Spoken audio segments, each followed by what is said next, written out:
안녕하세요. 반갑습니다. 수필 읽어주는 자매직 조경자 마술사입니다. 모든 날 모든 순간 함께해 이언재. 전 작가님이 친구라 행복해요. 덕담했어요. 이언재님 안녕하세요. 저도 언재님의 책이 빨리 나오기만 학소고대할게요. 사서 읽겠습니다. 연재님 안녕하세요. 저도 연재님의 책이 빨리 나오기만 학수고대할게요. 사서 읽겠습니다. 이것은 내가 SNS를 시작하면서 받은 댓글 중 유난히 가슴을 쳤던 두 개의 글이다. 안타깝게도 첫 번째 댓글의 주인공은 이 글을 쓰고 한 달도 안 되어 유명을 달리했다. 말하자면 나는 그녀가 세상을 떠나기 전 지상에서의 마지막 친구가 된 셈이다.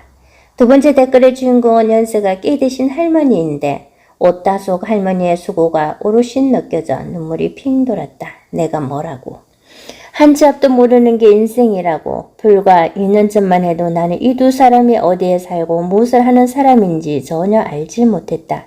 그런데 어느 날 우리는 영화 번지점프를 하다에 나오는 이 세상 아무 곳에다 작은 바늘 하나를 세우고 하늘에서 아주 작은 밀씨 하나를 뿌렸을 때 벽에 바늘에 꽂힐 확률이 대사처럼 이 말도 안 되는 확률로 만났다. 어떤 강력한 인연의 이끌림에 의해 이뿐인가. 지금 내 곁에는 내 글을 아끼고 성원해주는 SNS 친구들과 독자들로 가득하다. 내 삶 어디매쯤 이런 축복이 나를 기다리고 있으리라 상상이나 해보았던가. 첫째, 사랑의 중령을 익은 독자들로부터 큰 위로와 용기를 얻었다는 문자를 많이 받았다. 사랑한다는 말과 함께 살아오면서 들었던 그 어떤 사랑 고백보다 나는 가슴 뛰게 했던 말이다. 무릇 작가란 대부분의 사람들이 가슴에 품고 살아가나 차마 글로 표현할 수 없는 삶의 언유들을 활자로 전달하는 사람이다. 누군가가 그 책을 읽고 힘을 얻고 위안을 받는다면 그보다 더한 영광이 있을까? 두 번째 책 모든 날 모든 순간 함께해에는 첫 책에 시료를 했던 내용들이 다수 들어있다. 엄마가 돌아가시기 전 투병할 때 이야기며 딸아이가 사춘기를 힘겹게 통과하는 걸 보며 엄마로서 딸로서 느꼈던 회한의 사유들이 그것이다. 그 사이 엄마는 하늘나라로 떠났고 딸아이는 그 요란했던 질풍노도의 시절을 끝내고 예전에 착하고 모범적인 딸로 돌아왔다. 원고를 정리하면서 활자 속에 화인처럼 박혀있는 엄마에 대한 기억으로 눈시울이 뜨거워져 몇 번이나 작업을 중단해야만 했다. 세월 앞이 변하지 않는 건 아무것도 없다. 익숙했던 공간이 낯선 공간으로 바뀌고 어제까지 살갑게 인생을 얘기하던 친구가 이제는 떠올리기조차 부담스러운 1인이 되는 세월의 역습 앞에 우리가 할 수 있는 일은 아무것도 없다. 엄마의 부재도 마찬가지리라. 작가의 소명은 얼마나 현란한 필력으로 글을 잘 쓰느냐에 있지 않고 얼마나 진정성 있는 통찰로 사람 마음을 따뜻하게 어루만져 주느냐에 달려있다고 생각한다. 여러분이 이 책을 펼치는 순간 나는 모든 날 모든 순간을 그대들과 함께할 것이다. 이 책을 내 사랑하는 SNS 모든 친구들께 바친다. 우리에게 희망이지 않은 날이 있었던가. 그대의 벗 언제. 모든 날, 모든 순간 함께해. 우리의 오늘은 이미 행복과 가능성으로 차고 넘칩니다. 그것을 발견하는 건 당신의 목. 오늘도 눈이 부시게. 그건 우주를 품는 이. 영화 러브 어페어를 꽤 여러 번 보았는데 볼 때마다 새로운 이 사랑이란 역시 우리 인생의 영원한 주제인가 봅니다. 살면서 그렇게 확신에 찬 사랑의 감정을 느끼는 순간이 정말 누구에게나 오는 걸까요? 상식적 판단, 통념적 순리, 이 모든 것을 무시하더라도 유일하게 갖고 싶은 단 한 사람, 과연 그런 운명적인 사람이 있긴 한 걸까요? 주인공이 마이크와 테리는 비행기에서 운명적으로 만납니다. 그리고 3개월 뒤 엠파이어 스테이트 빌딩에서 다시 만나 새 출발을 하자고 약속합니다. 마이크는 새로운 연인과의 사랑을 꿈꾸며 약혼녀와 파혼하고 미련 없이 주변을 정리하죠. 그의 3개월은 새롭게 시작될 테리와의 사랑으로 온통 설렘 가득합니다. 그 스스로 고백했듯이 살아오면서 단 한순간도 자신의 삶에 충실해 본 적이 없다던 남자였는데 말입니다. 모든 걸 다 버리고서라도 유일하게 소유하고 싶은 단 한 사람. 사랑은 그런 거랍니다. 오직 그 사람밖에 안 보이는. 어쩌면 누군가를 사랑한다는 것은 작은 우주 하나를 품는 일인지도 몰라요. 그 누구의 발길도 닿지 않은 신비로운 공간에서 그의 모든 걸 애정하며 즐기는 것. 언제 지구 밖으로 떨어져 버릴지 모르는 위태로움을 기꺼이 감수하면서 그 감미로운 희열에 온 정신을 담그는 것. 새로운 우주에 첨벙 영혼을 던져버리는 것. 그래서 더욱더 기약 없는 항해. 그런 우주 하나 품고 있나요? 엄마가 부친 개라면 부침개. 이것은 한 어머니가 집에 다녀온 아들에게 바리바리 부침개를 싼 포장 위에 사인펜으로 써놓은 단어입니다. 인터넷에 올라온 이 사진을 보며 코끝이 찡해 오더군요. 맞춤법은 틀리진 않았으나 우리 엄마도 마찬가지였습니다. 친정에 온 막내딸만 보면 뭐 줄 게 더 없나 발 동동 굴리면 냉장고 문을 몇 번이나 닫았다 열었다 했지요.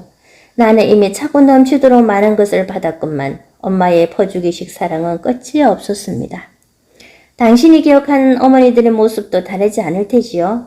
평생을 자식 위해 헌신하면서도 또 더 줄 게 없나 노심초사하던 그 옛날 우리의 어머니들. 추운 겨울밤 굶주린 자식들이 배고파 잠 못 들면 자다가도 벌떡 일어나 부침개라도 버텨주던 우리 어머니들. 자신의 생살 뜯어먹인다 한들 그분들은 아프다고 하였을까요? 무학이라 배운 게 없어 맞춤법은 자주 틀릴지라도 엄마는 자식이 원하면 못할 게 없고 못 만드는 게 없는 만능 여인이었습니다. 이제 그런 엄마가 떠나고 없는 빈자리는 우물처럼 깊고 적막하기만 합니다. 어머니가 부친 개라고 하면 부친 개인 거다. 이것은 이 사연에 접한 네티즌들이 올린 한결같은 감상평입니다. 정말 센스 있는 댓글이지요. 궁금해서 저도 하나씩 읽어보았습니다. 이런 글들이 쓰여 있더군요. 우리 엄마도 매일 모카커피를 마셔요. 우리 엄마는 헤이즐넛 커피를 마셔요.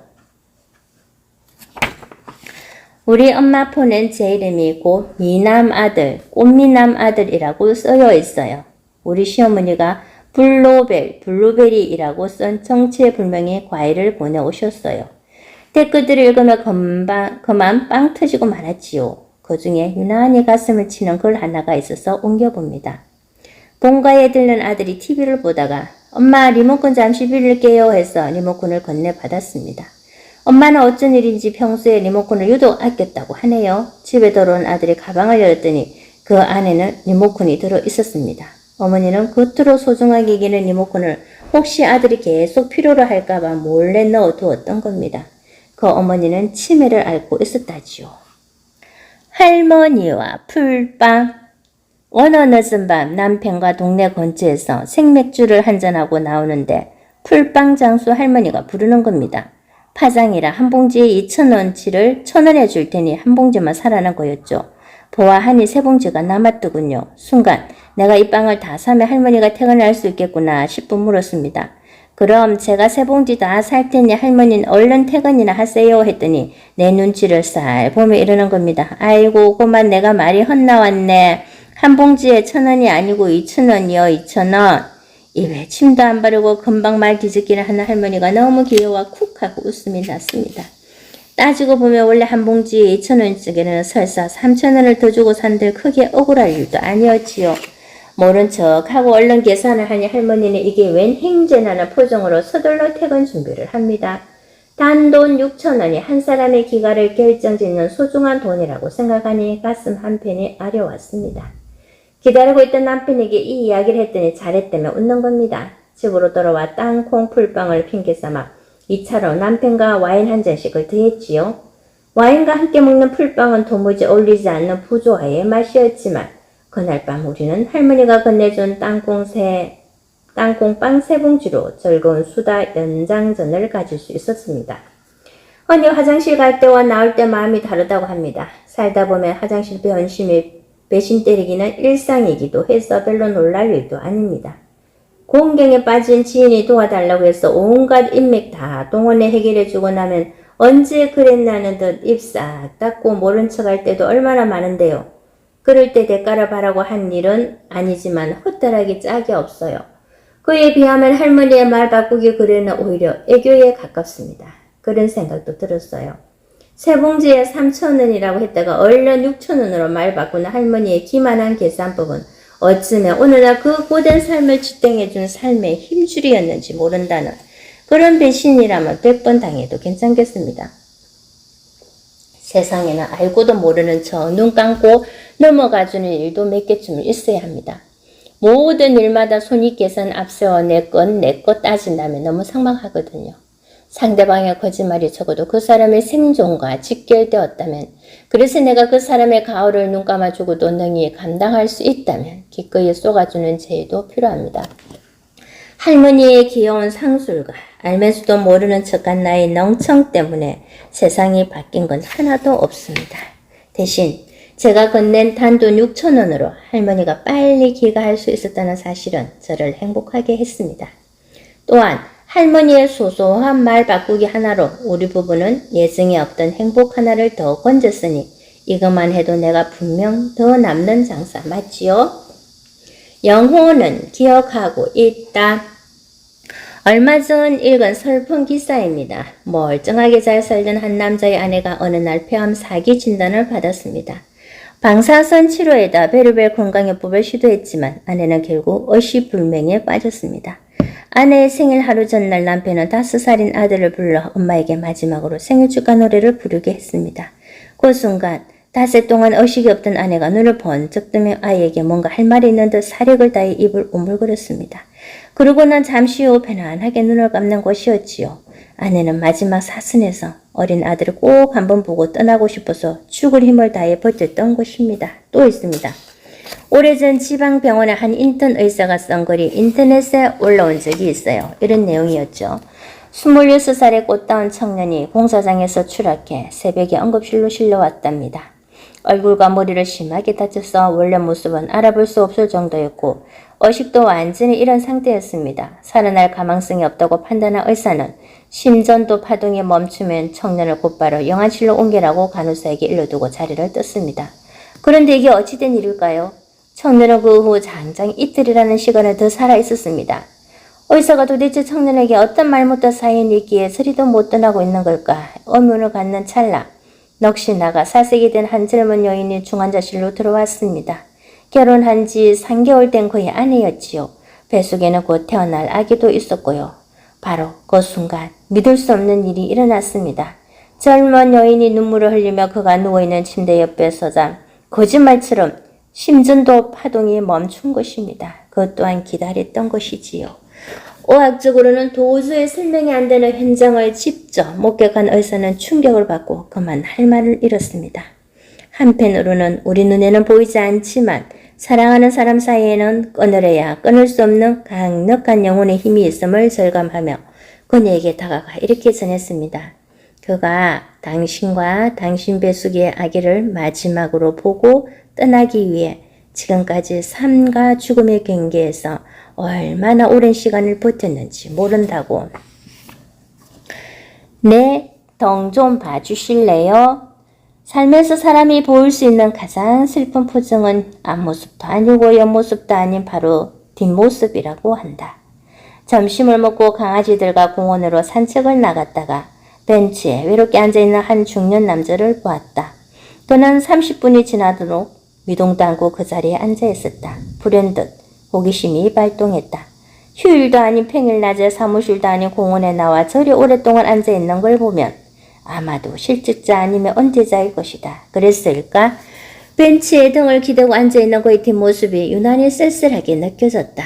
등에는 그 사람의 5만 가지 표정이 다들 있다고 하지 않나. 그 모습이 누군가의 아버지, 남편 혹은 아들일 수 있겠다고 생각하니 마음 한구석이 아파왔다. 그때 눈치 없는 초롱이가 그의 곁으로 다가가 반갑다며 꼬리를 흔드는 것이었다. 그런데도 그는 귀엽다거나 싫다거나 그 흔한 반응조차 하지 않았다. 꼬리치는 동네 강아지에게 눈길 한 번 줄 수 없을 만큼 그의 상심은 깊고 또 내밀한 것인가. 더 있다가는 방해만 될 것 같아서 서둘러 강아지를 데리고 자리를 떴다. 주차장으로 가면서 왠지 궁금해 계속 뒤돌아봤더니 그는 그대로였다. 마치 벤치에 앉혀놓은 청동 조각상처럼. 큰오빠가 근무하고 있는 병원에 들린 적이 있다. 그때 오빠는 진료를 막 마치고 막간을 이용해 잠깐 쉬고 있던 중이었다. 바위에 무반주 첼로곡을 들으며 허공을 응시하고 있는 큰오빠의 뒷모습이 그날따라 유독 슬퍼 보였다. 그때 알았다. 슬픔이란 꼭 눈으로 말하지 않아도 마주 하는 그 사람 덕만으로도 충분히 읽을 수 있음을. 몇 년 후 오빠는 뭐가 그리도 급했는지 서둘러 세상과 작별했다. 사고사였다. 그때 보았던 큰오빠의 뒷모습은 내가 기억하는 세상에서 가장 슬픈 뒷모습이다. 그때 내 오빠는 무엇이 그리도 슬펐던 걸까? 성공한 의사로 최고의 삶을 살고 있었는데 그때 오빠에게 왜 슬프냐고 한 번쯤 물어보지 못했던 건 나는 두고두고 후회한다. 오늘 쓸쓸한 누군가의 등을 보았다면 외면하지 말고 수고했다 하며 한 번이라도 쓰다듬어 주기를 바란다. 무심코 건넨 손의 온기가 그에게는 100마디 말보다 더 큰 위로가 될 수도 있기에 어쩌면 지금 이 순간도 곁에 있는 가까운 이의 뒷모습은 수시로 이렇게 신호를 보내고 있는지도 모른다. 제발 내 슬픈 등 좀 한번 쳐다봐 주실래요? 사랑하는 이의 등을 너무 외롭게 내버려 두지 말자. 지금도 그 아픈 등은 아슬아슬한 삶의 고갯줄 위에 서서 가뜩이나 가늘은 어깨의 면적을 조금씩 좁혀가고 있는지도 모른다. 누군가의 관심을 애타게 그리면서 고통이라는 희망. 내 그대를 생각하면 그대가 앉아있는 배경에서 바람이 불고 해가 지는 일처럼 사소한 일일 것이나 언젠가 그대가 한없는 괴로움 속에 헤매일 때에 오랫동안 전해오던 그 사소함으로 그대를 불러보리라. 한동규의 시 즐거운 편지입니다. 아름다운 시여서 몇몇 영화의 모티브가 되기도 했죠. 청년 시절 시인이 연상 여인에게 실현당한 신경을 엎은 글이라서 그럴까요? 행간마다 이별의 아픔이 절절합니다.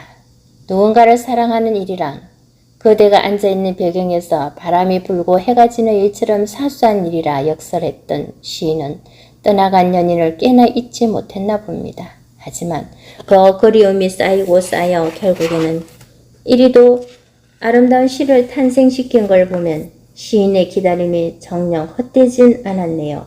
그리움의 성화라고 할까요? 무릇 걸작은 예술가가 가장 힘들고 영혼이 허구질 때 나온다고 했습니다. 극단의 결핍 상태가 아름다운 예술혼으로 미화되기 때문이죠. 가끔 그런 생각을 합니다. 우리가 이따금씩 마주하는 삶의 불청객, 평화의 균열과 붕괴는 앞으로 우리가 더 잘 살기 위해 고행의 과정이 아닐까 하고요. 그런 아픔을 통과한 시간은 세상이 놀랄만한 떠들썩한 삶은 아닐지라도 어느 날 되돌아보았을 때 그래 그 힘든 가시밭길을 헤치고 여기까지 온 걸 보면 내가 참 잘 살아냈구나 하는 위안을 갖게 합니다. SNS 친구들에게 삶이 힘들어 견딜 수 없다는 문자를 받을 때가 있어요. 누군가는 삶이 즐거워 주체 못할 행복감에 빠져 사는가 하면 누군가는 당장 죽을 것만 같은 고통에 어쩔 줄 몰라 하며 제발 나 좀 살려달라고 합니다. 이 교차하는 삶의 대비 또한 당신이 앉아있는 배경에서 해가 지고 바람이 부는 일처럼 사소한 일이겠지요.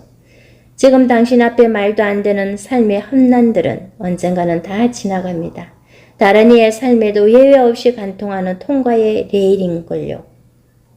그 어려운 시간을 인내로 숙성시키고 나면 어느 날 우리에게도 절로 미소를 머금게 되는 기쁜 날이 오지 않겠어요? 힘들다 하면 삶은 더 힘들어지는 법. 나는 행복하다, 나는 즐겁다 라는 반어와 역설의 시어들을 자꾸 갈무리해 놓으세요. 황동규 시인이 기다림의 고통을 반어법 시어들로 희망한 것처럼 하늘 아래 나만의 고통이란 존재하지 않습니다. 그리 느끼는 내 속에 한계만이 존재할 뿐 어쩌면 하늘에서 보면 당신 또한 이 풍진 세상을 살아가고 있는 하고 많은 사람 중에 한 사람인지도 모릅니다. 하늘에서 보면 말이지요. 보이지 않는 아픔. 사랑하는 자에게 별은 아름다울지 모르지만 배고픈 자에게 별은 쌀로 보일 수도 있지 않겠나. 소설 언교에 나왔던 대사입니다. 관점의 오해를 별을 예로 들어서 설명한 작가의 시선이 신선합니다. 보이는 게 다가 아닌 우리의 왜곡된 시선, 이뿐일까요? 멋진 풍광을 자랑하는 겨울 바다지만 그 아래에서 꽁꽁 온몸으로 더딘 물질을 하는 늙은 해녀의 눈물을 우리는 잘 알지 못합니다. 매번 배알도 없이 끌끌 웃어서 저 사람은 쏙도 없나 타박을 듣기도 하지만 돌아서선 내가 이렇게까지 꼭 해야만 하나 매번 울컥하는 심증이 되는 대한민국 모든 어뢰의 참담한 신경을 우리는 잘 알지 못합니다. 보이는 시선으로만 볼 뿐이지요. 닫혀있는 시선을 조금만 열어보세요. 미처 보지 못하고 지나쳤던 다른 사람들의 아픔이 오롯이 보일 겁니다. 어쩌면 산다는 것은 그렇게 하회와 연민의 마음으로 서로를 보듬어가는 과정이 아닐까요? 저는 괜찮습니다만, 저는 이만하면 됐습니다만, 저는 신경 쓰지 않아도 됩니다만, 이 말 뒤에 생략된 그 사람 신경까지 읽을 줄 안다면 당신은 썩 괜찮은 사람입니다. 보이는 것보다는 보이지 않는 것들에 더 관심 가져야 할 이유가 여기에 있습니다. 사랑, 그놈, 참. 연인들에게 사랑을 하면서 가장 행복했던 때가 언제였는지 물어보았더니 이 사람이 과연 나를 좋아하는지 아닌지 진심을 몰라 가슴 두근거리다가 서로의 사랑을 막 확인하는 순간이라고 답했답니다. 동감입니다. 나도 그랬으니까요. 나를 향한 그의 시선이 예사롭지 않다고 느끼면서도 혹시 나만의 착각이 아닐까 머뭇거리기도 하고 그도 나를 좋아하고 있는 게 분명한데 왜 먼저 고백해주지 않는 걸까? 눈치를 살피기도 하고 그렇다고 내가 먼저 고백하기에는 어쩐지 자존심이 상해서 끝없이 그의 사랑을 저울질해 보기도 했지요. 애타는 탐색의 시간이 지나고 마침내 사랑을 확인하는 순간 경계심 따위는 깨끗이 사라지고 깊고 격렬한 사랑이 시작됩니다. 한 번쯤 경험했을 그 어여쁜 사랑의 장면 기억하고 있나요? 사랑이 전부였던 시절이 있었습니다. 그 사람을 하루라도 못 보면 죽을 것만 같았던 그때 나의 오감은 오직 그 사람 말을 향해 있었지요. 아침에 눈을 뜰 때나 그리를 그릴 때 심지어 눈 감고 자고 있는 순간조차 그의 생각에서 단 한 번도 자유로웠던 적이 없었지요. 가슴이 터질 듯 그가 보고 싶어도 내가 먼저 전화하면 매력 없는 여자로 보일까봐 참기는 또 얼마나 참았는지 그러다가 벨 소리만 울려도 혹시 그가 아닐까. 전화통 옆에 붙어 앉아 가슴 태우던 날은 또 얼만가요. 그랬던 내 모습을 그는 여전히 예쁘게 기억하고 있을까요? 수많은 사랑의 경험담들도 결국 시작에 관했었지요. 역시 사랑이 가장 사랑다울 때는 설렘 가득한 시작의 순간이 아닐까요? 서로에게 너무 익숙해진 존재이기보다 서로의 마음을 미처 다 점령하지 못해서 알 듯 모를 듯 애매함이 남아있는 그때가 사랑의 가장 황홀한 순간이라고 사람들은 말합니다. 서로를 너무 잘 알아 더 이상 궁금할 게 없는 사랑. 너무 익숙하고 편해서 그 어떤 긴장감도 남아있지 않은 사랑. 모든 오래된 연인이 가장 두려워하는 사랑의 모습이라지요. 그래서 사랑은 어렵습니다. 서로가 지나치게 친밀해져도 지겨움이라는 감정이 따리를 틀고 올라옵니다. 처음 사랑을 시작할 때 느꼈던 신비로움, 상큼함, 설렘은 당연 없습니다. 그렇다고 그게 두려워 머뭇거리기만 한다면 인내심 적은 상대방은 이미 떠나버린 뒤지요. 사랑을 사랑답게 하기란 참 어렵습니다. 사랑, 그놈 참. 돌아보면 넌 항상 그리움. 사람들이 첫사랑을 잘 잊지 못하는 이유는 끝내 미완의 사랑으로 끝났기 때문입니다. 심리학에서는 미완성 과제에 대한 기억이 완성된 과제에 대한 기억보다 오래 남는다고 해서 자이가르닉 효과라고 합니다. 일명 미완성 효과라고도 하는데 열중하던 것을 중도에 그만두면 미련이 남아 기억 속에서 쉽게 지워지지 않는 현상을 뜻합니다. 알고 보면 첫사랑도 자이가르닉 효과에 기인한 것이라고 합니다. 첫사랑이 아름다운 이유는 누군가의 가슴에 꽁꽁 숨어 있다가 영원히 밀봉된 채 사라지는 그 본질적인 비극성 때문이겠지요. 돌아보면 미련이 남아 한숨만 가득한 사랑. 생각하면 그리움이 모쩍까지 타올라와 결국 눈물로 뚝 떨어지는 사랑. 첫사랑은 그런 거니까. 어쩌면 당신이 첫사랑을 그리워하듯 당신도 지금 누군가의 기억 속에 죽어도 잊지 못할 첫사랑으로 남아있을지도 모를 일입니다. 우리 모두는 누군가의 첫사랑이었으니까요. 이루어지지 않은 첫사랑은 그리움이라는 이름으로 또 오늘을 삽니다. 아픈 기억도 때로 버팀목. 젊은 날 무층이나 사랑했던 연인을 병으로 잃고 평생 독신을 고수하며 사는 분이 있습니다. 어느 날 물었지요. 이제 떠난 사람 기억일랑 그만 잊고 새로운 사람을 다시 만나보는 건 어떨까요? 그러자 그녀의 대답이 너무 단호해서 물은 내가 당황할 정도였지요. 평생 단 한 번 누군가를 뜨겁게 사랑해본 그 기억 때문에 살고 있는 사람도 얼마나 많은데요. 매번 잊어야지 하면서도 차마 털어내지 못한 채 평생 달고 살아가는 아픈 기억이 있습니다. 내가 사랑했던 사람이지요. 전력을 다해 사랑한 기억은 죽을 때까지 희미한 옛사랑의 그림자로 곁에 머뭅니다. 놓쳐버린 기쁜 사랑. 그건 드러낼 수 없는 마음의 큰 생채기입니다. 하지만 그 생채기가 누군가에게는 평생을 지탱해주는 존재의 이유일 수도 있다는 걸 나는 왜 몰랐을까요? 너와 나 사이에 바람이 불도록 좋은 관계란 말을 많이 하는 사이가 아닌 침묵이 불편하지 않은 관계라는 것을 본 적이 있습니다. 동감합니다. 때로는 눈빛만으로 통하는 사람도 있으니까요. 별다른 칭찬의 말 없어도 그저 옆에만 있어줘도 힘이 되는 사람 말이에요. 우리는 누군가와 친해지려고 할 때 더 많이 대화하려고 합니다.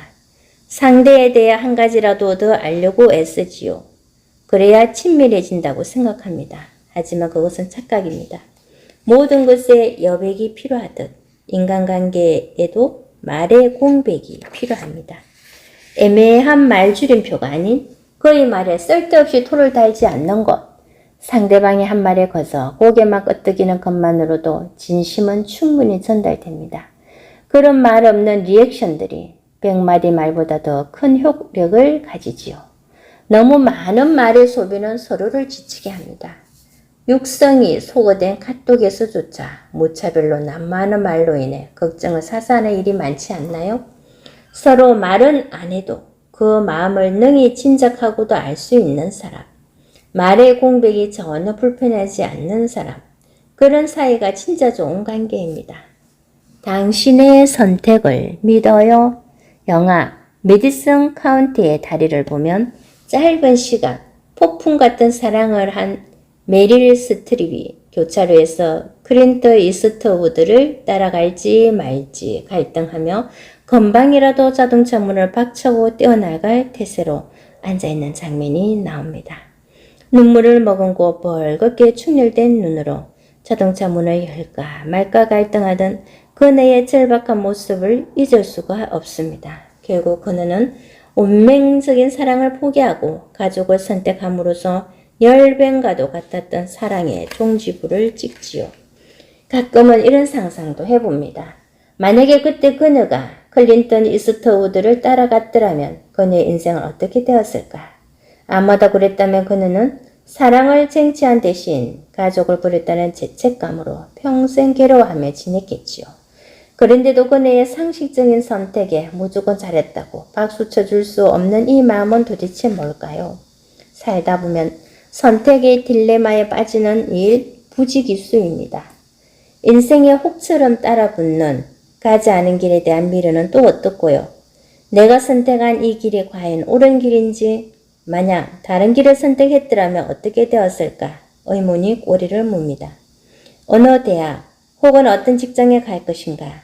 일생일대의 선택을 두고 갈등하기도 하고 심지어 인생 중대사인 결혼식을 앞두고도 이게 과연 옳은 선택인지 아닌지를 몰라 고민하는 사람들도 꽤 있다는군요.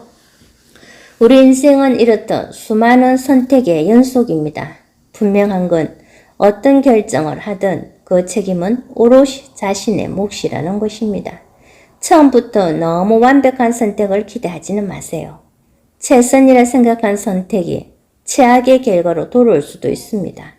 곳곳에 지뢰를 숨겨놓는 것이 바로 인생이니까요. 중요한 건 내 선택에 후회하지 않고 최선을 다하는 겁니다. 잦은 후회는 더 잘 살고자 하는 의지를 무력하게 만들 뿐, 오늘도 수많은 선택지를 앞에 두고 갈등하고 있는 모든 분에게 격려의 박수를 보냅니다. 탁월한 선택이라 자신하기는 어려울지라도 남아있는 선택에 후회가 없기를. 내 속엔 내가 너무도 많아. 당신의 쉴 곳 없네.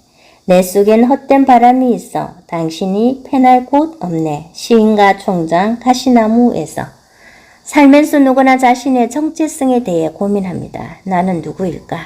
내가 원하는 진짜 나는 어떤 사람일까? 존재에 대한 궁금증이 내 안에서 끊임없이 질문합니다. 그렇게 내 안에서 맞불 붙고 있는 또 다른 나를 만날 때면 존재 자체에 해이가 들기도 합니다.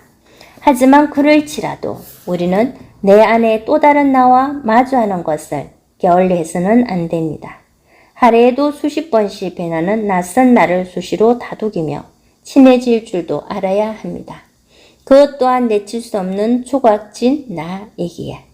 이래 볼까 저래 볼까 이 일을 계속해 말아 이 사람과 헤어질까 말까 머리로는 그 사람 있어야 한다고 수없이 되뇌이지만 돌아서면 그 사람을 향한 한 발 걸쳐 있는 나를 발견합니다. 지금은 비록 여러 개의 내가 내 안에 혼자하고 있지만 그 방황이 멈출 때쯤이면 당신은 좀 더 성숙된 어른이 되어 있겠지요. 모든 공연의 클라이맥스는 피날레에 있다는 것을 모르는 사람 없습니다. 당신이 그 주인공이 될 날도 이제 멀지 않았습니다. 지금도 내면의 낯선 자신과 싸우고 있을 당신을 생각하면 짧은 팔이라도 뻗어 안아주고 싶은 심정입니다. 오늘도 이래 볼까 저래 볼까 휘청거리는 당신을 응원합니다. 당신의 방황은 언제나 옳습니다. 죽음보다 더한 감동. 언젠가 꽃보다 청춘에 출연한 새 가수가 운무가 거치면서 드러나는 마추픽추를 보며 동시에 눈물 흘리던 장면이 생각납니다. 형용할 수 없는 자연의 위대함을 바라보며 쓰나미처럼 밀려오는 감동을 어찌할 수 없었던 것이지요. 거대한 자연이 전해준 감동 앞에서 그 순간 누가 뭔지를 알 것도 없이 평소에는 쑥스러워서 말하지 못했던 것들을 털어놓습니다. 그 정겨웠던 고백의 인술자는 다름 아닌 자연이었던 것입니다. 허니, 극단의 아름다움은 극단의 슬픔과 통한다고 합니다. 평소 세계 여행을 즐기는 지인이 있는데요. 그는 어느 날 여행을 하다가 압도하는 풍경과 마주친 적이 있답니다. 그 순간 너무 감동하여 여기서 죽어도 여한이 없겠다는 생각이 들었다네요. 삶에서 이런 극치의 감동을 느끼게 되는 순간이 과연 몇 번이나 될까요? 설사 그런 풍경을 만난다고 하더라도 누구나 다 이런 무아지경을 경험하는 것은 아닐 테지요. 때때로 아름다움이 주는 감동이란 죽음을 뛰어넘을 만큼 숭고한 그 무엇임에 틀림없습니다. 죽음도 두렵지 않은 죽음도 불사하는 감동의 아름다움을 보면 왠지 경외감이 들기도 하고요. 어쩌면 우리에게 감동이 있다는 건 신이 준 가장 큰 선물일지도 모릅니다. 반면 무슨 말을 해도 시큰둥하며 감흥을 못 느끼는 사람도 있어요. 상대방은 전력을 다해 웃기려 애쓰는데 정작 듣고 있는 사람이 어떤 반응도 하지 않을 때 무한하게 짝이 없습니다. 썰렁도 그런 썰렁이 없지요. 개그맨들은 코미디 공연을 하면서 이 시점에서 분명 웃음이 터져 나와야 하는데 아무도 웃지 않을 때 가장 당황스럽다고 합니다. 행복도 감동도 자가 생산해야 합니다. 한번 느낀 감동도 자꾸 자가 복제해서 가슴에 차곡차곡 챙겨놓아야 합니다. 그래야 감동이 전폭되는 법입니다. 감정도 연습할 줄 알아야 합니다. 감동도 느낄 줄 아는 사람에게만 익숙히 찾아옵니다. 오늘부터 열일 제쳐놓고서라도 감동 느끼기에 한번 전력을 다해보세요. 사는 게 재미없다고 자꾸 푸념하면 우리 인생은 정말로 시시해집니다. 숨도 못 쉴 만큼 목을 쪼여오는 무더위도 시들어가는 나락에게는 고마운 감동이듯 작정하고 들여다보면 이 세상에 감동 아닌 것은 하나도 없습니다. 감동은 오늘 우리를 살게 하는 힘입니다. 당신이 있어서 참 다행입니다. 우리가 일상적으로 맞이하는 새벽 한켠에는 눈물로 맞이하는 누군가의 절박한 새벽도 있다는 것을 우리는 잊으면 안 됩니다. 산다는 건 절대 지면 안 되는 것, 그에게도 그녀에게도 살아가야 할 이유는 분명 있을 겁니다. 할머니의 이유 있는 변명. 어느 일요일 저녁 동네 근처의 골목길을 지나가는데 예전에 풀빵 할머니가 떨이빵을 사가라며 또 손짓하는 거였다. 그 뒤에도 한두 번 더 갔는데 할머니는 전혀 기억하지 못하는 듯했다. 가서 보니 전과 같이 팔고 남은 풀빵 몇 개가 눅눅해진 채 누워 있었다. 할머니, 오늘도 이것만 팔면 바로 퇴근하시는 거죠? 하고 웃으며 먼저 물어봤다.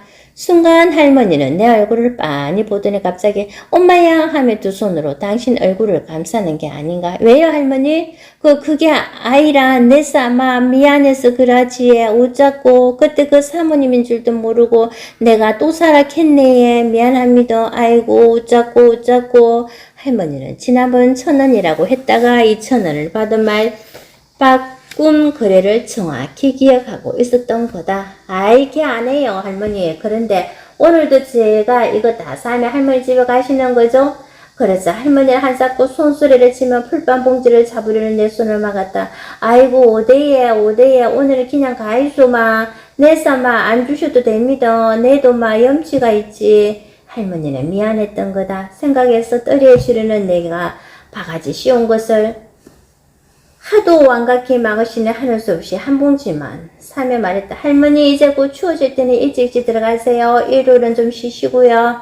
아이고 그랬잖아도 우리 자식들이 제발 좀 쉬락하는데 내가 운동삼아 나온다 아닙니까? 우리 자식들은 내보고 저것들이 목에 살린다고 자꾸 나가지 말락하는데 내가 심심해서 나온다 아닙니까? 할머니는 그 와중에도 내가 묻지도 않은 자식들 별명하시느라 여념이 없었다. 노쇠한 노물을 노즘에서 장사하게 만든 자식들을 내가 행여 흉볼까봐 미리 입막음하는 것이었다. 그 모승의 방어벽이 공허한 메아리처럼 느껴져서 순간 슬펐다. 예 할머니 그럼 다음에 또 올게요. 아이고 예 어쩌든지 내가 미안십니다. 할머니는 돌아서는 내 등을 향해 인사를 하고 또 했다. 연시 미안하다는 말과 함께 할머니는 뭐가 그리도 미안했던 걸까 지은 채도 없이 집에 와서 손을 씻으려는데 아까 잡았던 할머니의 까칠했던 손의 감촉이 새삼 내 가슴에 아프게 와닿았다. 그 손 위에 1,000원이라고 했다가 2,000원을 받은 할머니의 미안함도 함께 묻어 있을 것이다. 일요일도 쉬지 않고 나오는 할머니가 건강을 해칠까봐 벌써부터 염려가 된다. 3,000원 더 받은 일로 그리 미안해할 만큼 할머니 삶의 무게란 그토록 처연한 것인가. 당분간 나는 그 골목 앞을 못 지나갈 것 같다. 올 겨울도 그토록 추울 거라 상상하면. 나랑 가면 안 되겠니? 불자는 아니지만 지인을 따라 가끔 절에 갈 때가 있습니다. 도시 위의 산 동네에 위치한 그곳은 절이라기보다는 조그만 암자 같은 곳이지요. 그곳엔 단아하고 아름다운 비구니 스님 한 분이 살고 계십니다. 갈 때마다 어찌나 맛깔스러운 공양을 대접해 주시는지 어떨 땐 공양밥이 그리워서라도 일부러 찾게 되는 곳이지요. 얼마 전 촛바일이 가까웠으니 등을 달려가자는 지인과 함께 다녀왔습니다. 식당 밖과는 비교도 안 되는 맛있는 공양을 먹고 후식으로 과일까지 먹고 나니 세상 부러울 게 없더군요. 스님은 식사를 하시면서 머지않아 이곳도 곧 재개발에 들어간다며 내내 걱정하는 눈치였습니다. 지난 겨울에는 너무 추워서 잠시 다른 곳으로 피신해 있었다고도 하였지요. 그 사이 저는 난방 걱정 없는 따뜻한 방에서 추운 겨울을 잘도 보내더군요. 생존의 모습은 이렇듯 차별적이고 제각각이지요. 지난 겨울 제가 이곳을 처음 찾았을 때 마침 스님의 어머니가 잠시 다니러 오셨던 걸 기억합니다. 선임의 인생사, 그 기쁜 내막까지 알 수 없지만 어쩐지 노모의 표정이 썩 밝아 보이지 않아 무슨 일인지 궁금하였지요. 후에 들으니 그때 노모는 패널로 대충 지어진 선임의 절을 걱정하며 집으로 돌아갈 것을 설득하고 있던 중이었다고 합니다. 내가 여기서 이렇게 꼭 살아야 하겠니? 라면서요. 그 말을 들으니 가슴이 먹먹했습니다. 딸의 고생을 차마 눈뜨고 볼 수 없는 어미의 심정을 자식둔 이가 모를 리 없지요. 그랬던 어머니는 새벽녘에 스님이 깰까봐 홀로 역으로 나가려다가 들켰다지요. 그 어머니를 배웅하고 집으로 돌아오는 스님의 신경은 또 어땠을까 생각하면 가슴 한쪽이 뻐근해 옵니다. 모르긴 몰라도 집으로 향하는 기차 안은 노모가 흘리는 눈물로 섞이 가득했을 테지요. 따뜻한 집에서 한겨울을 날 수 있었던 우리의 지난 겨울은 참으로 안온하고 평화로웠습니다. 누구의 인생에도 기업할 수 없고 함부로 기업해서도 안 된다지만 지나치다 불현듯 듣는 누군가의 아픈 삶은 나의 명치 끝을 오래도록 저리게 합니다. 그러고 보면 우리는 참 많은 걸 갖고 사는 사람들입니다. 밀어내고 밀어내도 아이를 낳고 집으로 오던 날 베란다에 널린 손바닥만한 옷을 보며 아, 이제 나도 엄마가 되었구나 가슴 벅차하던 순간이 떠오릅니다. 그 아이가 자라면서 예쁜 짓을 하고 눈에 넣어도 아프지 않을 기움을 떨 때는 세상에서 가장 축복받은 엄마가 아닐까 생각했지요. 또 수두른 말문을 막 트기 시작했을 때는 인생에 다시 없을 신기한 체험을 한 것처럼 호들갑을 떨며 기뻐했습니다.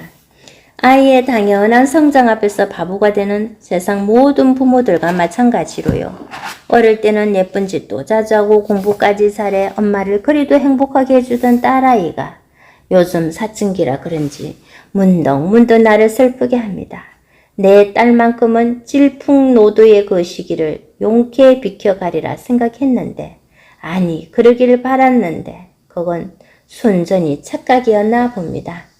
딸아이의 인성을 잘 아는 지인들은 이처럼 착하고 모험적인 아이를 두고 힘들다고 하면 엄마 자격이 없는 거라며 아픈 충고를 해주지만 착하기만 한 내 딸도 여러 아이들처럼 성장통을 겪고 엄마에게 반항할 수 있다는 걸 그런 순간이 올 수 있다는 걸 왜 단 한 번도 상상해 보지 않았을까요? 그런 딸아이의 변화가 낯설기만 한 못난 엄마는 전에 없이 나를 잔뜩 세우고 내뱉는 딸아이의 말 한마디에 매번 마음의 상처를 입습니다. 세상에서 가장 강한 사람이 엄마라는데 별일 아닌 일에도 작게 서운함을 타니 썩 바람직한 엄마는 아닌 것 같습니다. 최근에는 또 뭐가 그리 마음에 들지 않는지 서슴없이 엄마랑 얘기하기 싫어란 말도 하네요. 악의 없이 내뱉는 순간적인 말이란 걸 잘 알면서도 누군가에게 이렇듯 확고하고 단호하게 싫다는 말을 들어본 적 없기에 당혹감을 어찌해야 할지 모르겠습니다. 딸아이의 모든 게 궁금하고 언제나 친구 같은 존재로 곁에 있고 싶은데 딸아이는 그렇지 않나 봅니다. 시도 때도 없이 뽀뽀를 해대며 무한 애정을 부붙는 엄마가 부담스럽고 영 마음에 안 드는 눈치입니다. 딸아이는 이런 마음도 모른 채 친구와 문자를 주고받느라 정신이 없습니다. 보아하니 엄마가 얼른 나가 주었으면 하는 것 같습니다. 옆에 있어봤자 투명인간 취급당할 게 뻔해. 슬그머니 딸아이 방을 나오고 말았지요. 어쩌면 딸아이에게 나는 한여름에 질척대는 더위보다도 짜증나고 성가신 존재는 아닐까. 서운해서 괜히 말도 안 되는 자학도 해봅니다. 다른 엄마들은 사춘기 자녀의 투정 앞에 끄떡도 않는다는데 왜 나는 아이의 아무것도 아닌 행동에 허구나 상처받고 울적해하는 못난 엄마인지 모르겠어요. 짝사랑도 이런 짝사랑이 또 있을까요? 차라리 이성을 향한 짝사랑이라면 끝끝내 마음을 얻지 못하면 어느 순간 그 마음을 내려놓고 포기하면 그만인데 자식은 아무리 미워하려 해도 도무지 미워지지 않으니 이를 어쩐다지요. 언제쯤 이 일방적이고 바보 같은 사랑이 멈출 날이 올까요? 이놈은 사랑이. 언젠가는 딸아이도 눈에 넣어도 아프지 않을 자식을 낳겠지요. 그때쯤이면 엄마의 이 쓸쓸함을 이해하게 될까요? 엄마가 얼마나 저를 혹독하게 짝사랑했는지 느낄 수 있을까요? 조금만 더 내 곁에 사춘기 딸의 성장을 당혹감으로 지켜보면서 매번 같은 무게로 어깨를 짓누르는 회한이 하나 있습니다. 아, 우리 엄마도 내가 저랬을 때 참 쓸쓸하셨겠구나. 그 생각을 할 때마다 가슴이 쓰라립니다. 이래서 자식을 낳아봐야 엄마의 마음을 이해할 수 있다고 하나 봅니다. 깨달음은 이렇게 통렬한 후회 뒤에 옵니다. 세월의 반추는 꼭 아름다움으로만 기억되지 않습니다. 후회와 죄책과 번민과 해안도 동시에 갖게 하지요. 모든 깨침은 뼈저린 아픔과 반성 뒤에 찾아온다고는 하나 더 일찍 철이 들었더라면 얼마나 좋았을까 아쉬움은 늘 남습니다. 기억을 더듬어 보니 나 역시 자라면서 엄마 기분은 생각하지도 않고 들으는 차갑게 말해서 엄마 마음을 아프게 한 적 있습니다. 안 좋은 일만 생기면 애먼 엄마에게 아프려며 짜증낸 적도 있어요. 지금 딸애가 꼭 내게 하던 말이지요. 엄마는 이렇게 말했지요. 그래, 너도 이 다음에 꼭 너 닮은 딸나 한번 키워봐라. 사춘기 딸아이의 짜증을 볼 때마다 오버랩 때는 예전의 내 모습을 보며 그때 엄마의 예언이 가슴을 울립니다. 인생이란 게 이런 거라고 누군가 진작 알려주었더라면 어쩌면 훨씬 더 일찍 착하고 순한 딸이 되지 않았을까요? 고작 딸 하나 때문에 세상 시름 혼자 다 짊어진 것처럼 엄살대는 나이인데 엄마는 개성도 별난 자식들을 키워내느라 얼마나 고단했을까요? 그나마 자라서는 엄마들에게 효느라는 소리를 들었으니 그때 엄마에게 진 마음의 빚을 조금은 갚은 게 될까요? 그래도 엄마가 평생 베푼 사랑에 비하면 10,000분의 1도 안 되는 것이지만요. 남은 시간만이라도 좀 더 좋은 딸이 되고 싶은데 이젠 그럴 수도 없습니다. 지금 엄마는 20년이 넘는 투병 생활의 끝자락에서 겨우 한 올의 생명을 붙들고 있습니다. 좋아하던 음식도 못 먹고 하루가 다르게 굳어가는 서글픈 육신을 잡지도 뿌리지도 못한 채 하루하루 사선에서 참 힘들게도 투쟁하고 계십니다. 애인도 친구도 아닌 평생 길동무. 아버지 산수에 갈 때마다 옆에 엄마 자리라 명해놓은 공투를 보면 괜히 마음이 이상해집니다.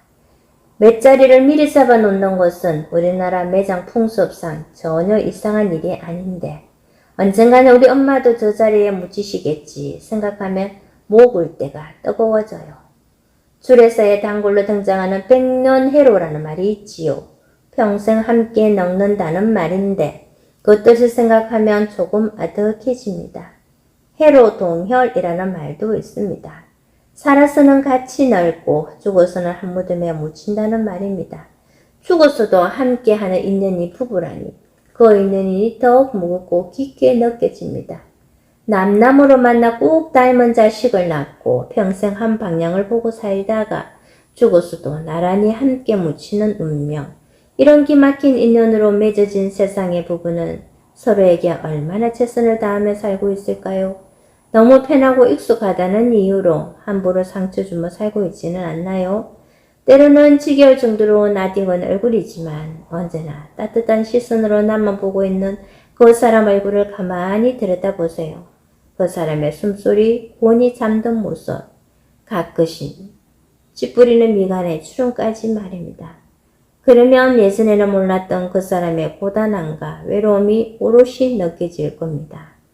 그 일상적 장면들을 앞으로 영원히 볼 수 없다고 상상하면 지금 곁에 있는 그 사람이 얼마나 소중한지 느낄 수 있을 것입니다. 서로를 너무 외롭게 내버려 두지 마세요. 가끔은 잘했다고 등도 토닥여주고 빈말이라도 당신 덕에 산다고 아끼지 말고 표현하는 것 그리 어려운 일은 아닙니다. 늘 곁에 있어 아무렇지 않은 사람이 아니라 죽어서도 곁에 머물 고마운 인연입니다. 이 세상에 와서 평생 나만 바라봐주고 나만 사랑해주는 오직 내 편인 그 한 사람을 만났다는 건 참 고마운 일 아닌가요? 어쩌면 부부란 지금 그 자리에 있어주는 것만으로도 존재 가치를 다하고 있는지도 모릅니다.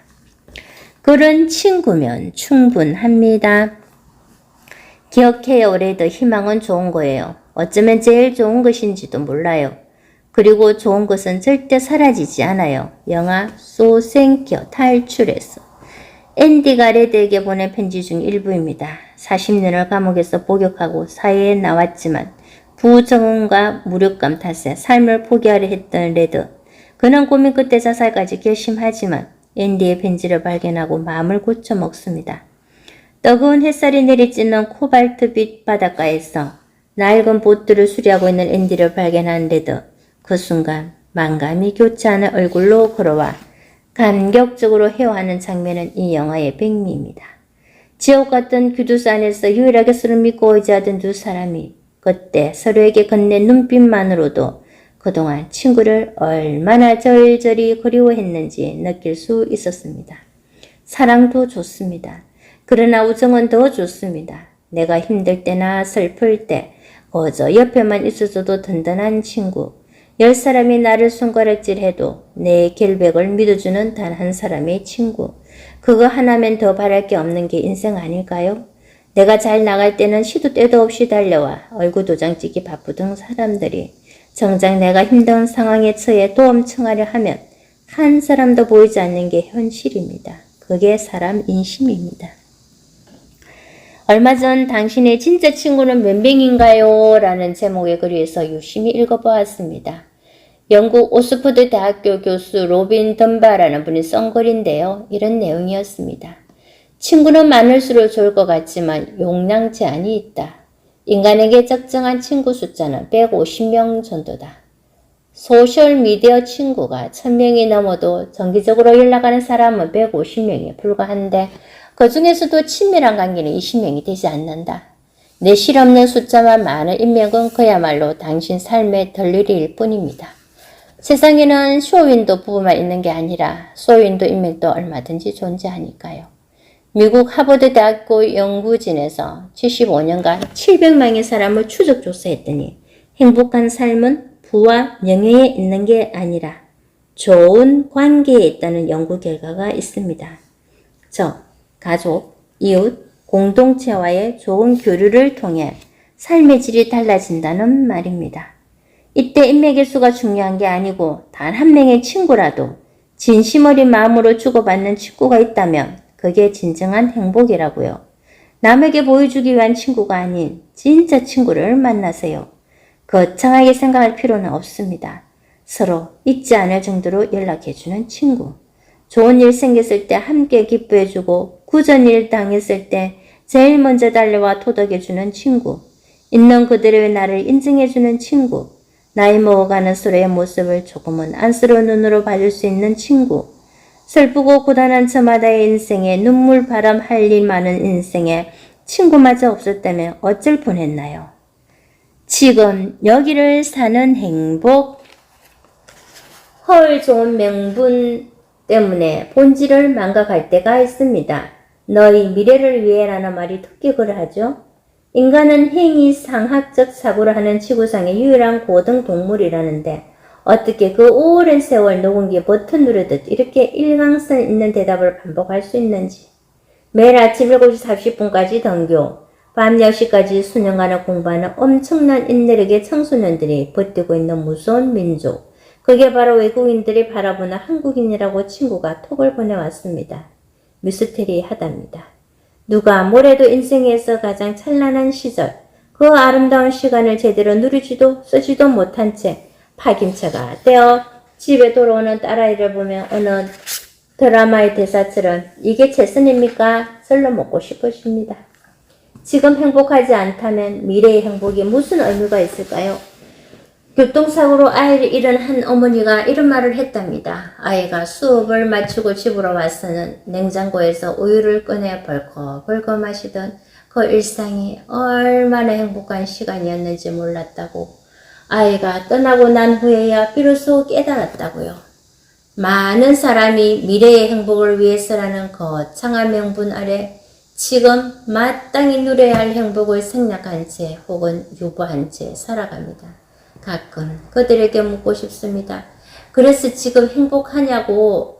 오늘 있어야 내일도 있습니다. 오늘이 있어야 내일도 있습니다. 지금 행복하지 않다면 미래의 그 어떤 행복도 장담할 수 없습니다. 어쩌면 지금 우리는 언젠가 될지도 모르는 미래의 불확실한 행복을 위해 진짜 소중한 것을 잃고 사는 게 아닐까요? 인생의 행복이란 지금 내 삶의 테두리 안에서 확인하고 의미하는 희열입니다. 현재의 소소한 행복을 무시하지 마세요.